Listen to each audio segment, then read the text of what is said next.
नमस्कार, आप देख रहे हैं इस वक्त खबर तक और मैं हूं आपके साथ जयपाल। कि क्या एग्ज़ाम होगा नहीं होगा उस पर भी कई तरह की बातें सामने आ रही थी। आज हम आए हैं महात्मा गांधी काशी विद्यापीठ के कुलपति प्रोफेसर टीएन सिंह सर के पास। ओएमआर पद्धति से कह रहे हैं लोग कि अब एग्ज़ामिनेशन होगा, जो सेमेस्टर एग्ज़ाम है पीजी के।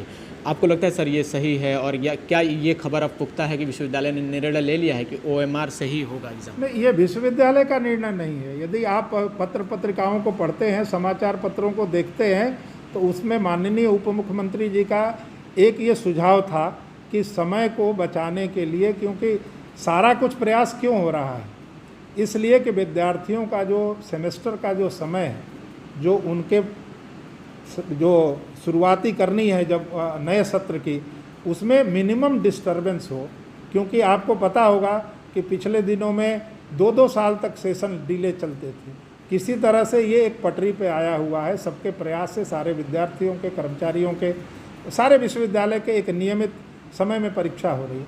तो माननीय शिक्षा मंत्री जी का ये मनसा है कि हम सारे लोग इसमें प्रयास करें कि वो समय बहुत लंबा नहीं हो, क्योंकि ऑलरेडी हम डिले हो गए हैं। क्योंकि हमारी एनुअल परीक्षाएं भी पूरी तरह समाप्त नहीं हुई है, मूल्यांकन नहीं हो सकता है ऐसी परिस्थितियों में। दूसरी बात है कि कापियां कई जगह फंसी हुई है, जो कि खुद ही क्वारंटाइन सेंटर बना हुआ है वो महाविद्यालय। ऐसी परिस्थितियों में लाना, सारी कापियों को एकत्रित करना, ये संभव नहीं है। अभी जो परीक्षाएं हुई हैं एनुअल, उसमें से भी हमने केवल 45 से 50% ही एग्ज़ाम हो पाए हैं, 50% बचे हुए हैं। तो ऐसी परिस्थितियों में एक जो है ये समसामयिक निर्णय है कि ओएमआर सीट पे हम यदि जाते हैं करने के लिए, तो समय की बचत होगी। विद्यार्थियों के लिए भी अच्छा अवसर है कि अपने को एक बार एक नए रूप में, क्योंकि जैसे जिसने बीए किया है, यदि एमए में कहीं भी इम्तहान देगा पूरे देश में प्रवेश के लिए, किसी भी अच्छे महाविद्यालय विश्वविद्यालय में, तो उनकी परीक्षाएँ ओएमआर बेस ही होती हैं।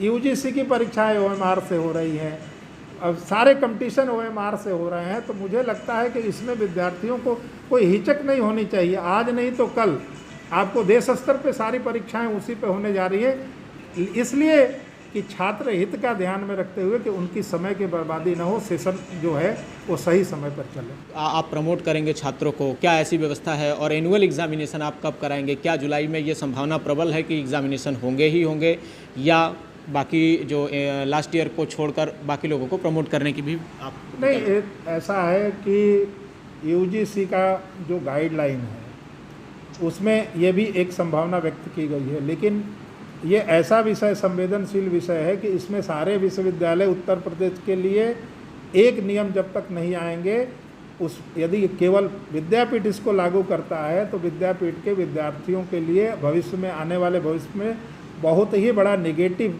जो इम्पैक्ट जाएगा उनके नौकरी के लिए या कहीं जाएंगे।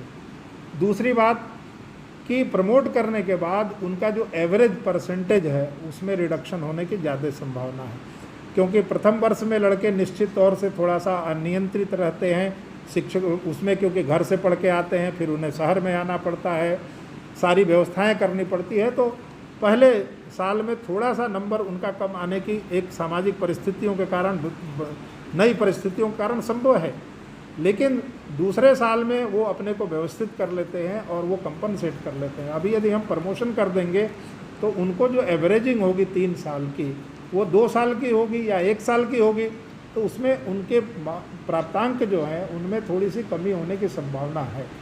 लेकिन ये निर्णय कि कब एग्ज़ाम होगा, कब से शुरू होगा, ये सारा कुछ जो है निर्भर करता है कि हमें लॉकडाउन की कब स्वतंत्रता मिलेगी। क्योंकि अभी मोनिका गर्ग जी का आग्रह है कि सारे डीएम से परमिशन लेना पड़ेगा हम लोगों को।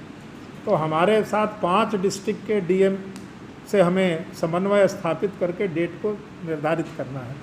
इसमें से कोई भी एक ज़िले का यदि जिलाधिकारी ये कहता है कि नहीं, हम नहीं कराने में सक्षम है, आपको नहीं सहयोग दे पाएंगे, तो हमें दिक्कत आ सकती है। दूसरी बात है कि जितने सेंटर बने हैं वो सेंटरों की संख्या दुगनी करनी पड़ सकती है सोशल डिस्टेंसिंग के कारण। उतने सारे सेंटरों को देखना, पहले उन सेंटरों को सैनिटाइज कराना, तो ये सारी व्यवस्था में जब तक लॉकडाउन की पूर्ण तरह से छूट नहीं मिल जाती है कि सारे डीएम उस पर एग्री नहीं कर जाते हैं, सारे विद्यालय तैयार नहीं हो पाते हैं। जैसा कि मैंने आपको पूर्व में बताया कि बहुत सारे हमारे जो सेंटर हैं वो ऑलरेडी सरकार के साथ जुड़े हुए हैं। कोई टेम्प्रोरी डिटेंशन सेंटर बना हुआ है, कोई टेम्प्रोरी जेल बना हुआ है, कोई क्वारंटाइन सेंटर बना हुआ है। तो जब तक वहाँ सामान्य स्थिति नहीं होगी किस तरह से परीक्षा कराई जाए, इसके बारे में निर्णय जब लॉकडाउन समाप्त हो जाएगा तभी हम कर पाएंगे।